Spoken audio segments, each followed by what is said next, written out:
goodness. Game 4 was the all-time classic great game. This was the absolute, just wild, absolute insanity game of the series. I mean, first off, the first quarter. I mean, Phoenix just cannot miss.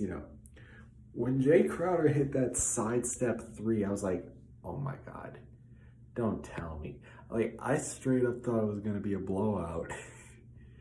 Like, when I saw Jay Crowder pulling out sidestep three-pointers off the dribble and just all the shots they were making, all the crazy shots the Suns were making, they might have missed like 2 or 3 shots in the first quarter total.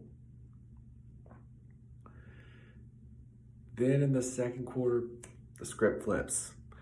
Bucks are the ones that can't miss, and they have a lead by halftime. And, they stretch that lead out over the third quarter, and then the fourth quarter rolls around. Suns start to get in a roll, and at that point, I just knew it was going to come down to the last few minutes. Like, oh, they're going to chip away at this. They're going to get close. They might go all the way. They might not. They didn't. So how players individually did. I mean, first of all, for the Bucks, the big thing is all 3 of the key 3 showed up tonight. Okay, this is the first time in the final. Did Jrue have another good game? He might have, but this is the first one that I've seen.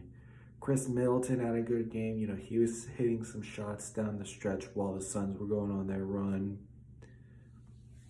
And then Giannis didn't have his best game in the finals, but he still had an amazing game. I mean, had some trouble at the free throw line, but, trust me, I counted. He came close 1 or 2 times, but he didn't go over 10 seconds.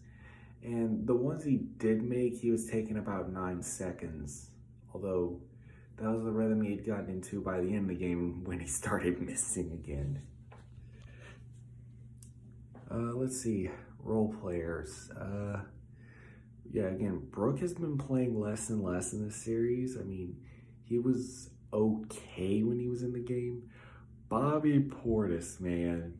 I mean, he may not show up much on the stat sheet, but I mean, his impact is evident if you watch the games. I mean, the switching has been working better and better with Portis as the series has gone on, and just the energy he brings is infectious. Speaking of energy, Pat Connaughton, because even in that first quarter when the Bucks couldn't get anything done with stopping the Suns, Connaughton hit a couple threes to help keep them sanely close. I mean, it wasn't even that close, but he still kind of kept a shred of hope alive. I mean, let's see. PJ Tucker had, wasn't a great game, but got a couple ticky-tack fouls called against him. At this point, it is what it is.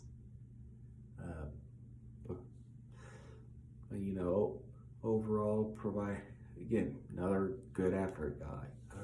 Who else? The Jeff Teague minutes got cut down a bit. He came in early whenever Jrue had a little foul trouble, and then Coach Bud was like, how about no? Which surprised me. Who else? Let's see, I covered big 3. You got PJ and Brook. You got Port.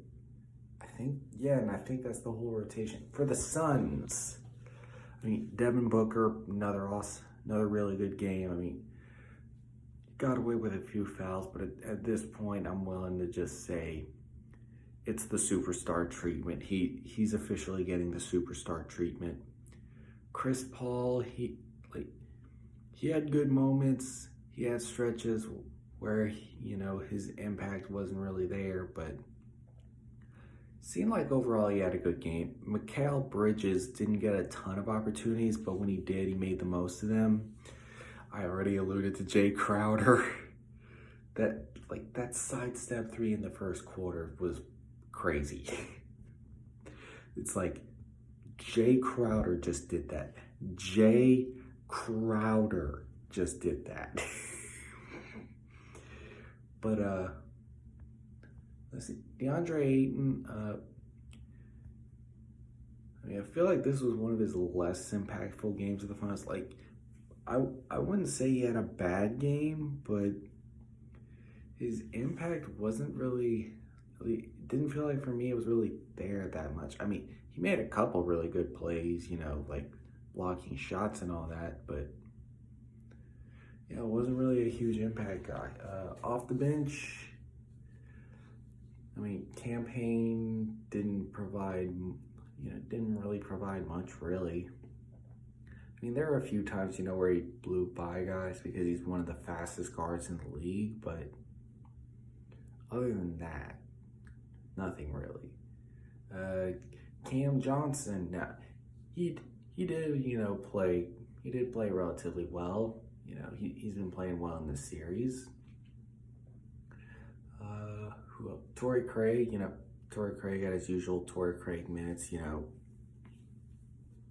won't give you much on offense, but that is a hell of a defensive player to have in your back pocket, especially when you need to rest Ayton. I think, is that it for their rotation? I mean, Kaminsky didn't play tonight, and they still lost. I think that covers everyone. Overall, that Drew to Giannis, at the end of the game, I thought Booker was about to hit a shot to go ahead and they were gonna win the game. And then Drew at first I thought it was gonna be a jump ball. Then probably just before it was going to be, he rips him, starts a fast break, and just throws a perfect lob to Giannis. Which, at least that and one, which he misses, but he misses badly enough where the Bucks just crash the glass. Tucker taps it up in the air, and Giannis knocks it back to Chris Middleton, who proceeds to get fouled, and then missed the first free throw, but then hit the second one to make it a 4-point game. And again, madness. It was madness. Let's see, are there any other plays in particular I can remember? I mean,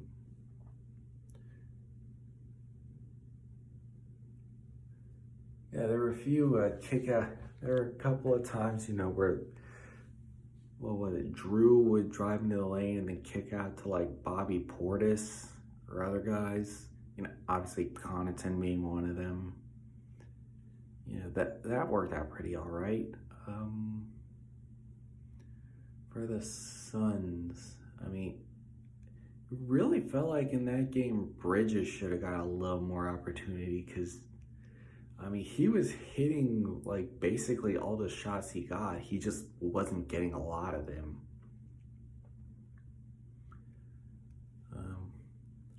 Other than that, I mean, nothing's really come to mind.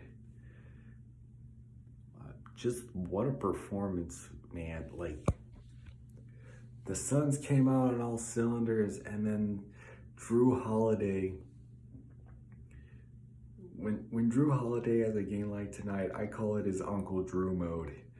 Drew Holiday was definitely in Uncle Drew mode tonight. So yeah, peace.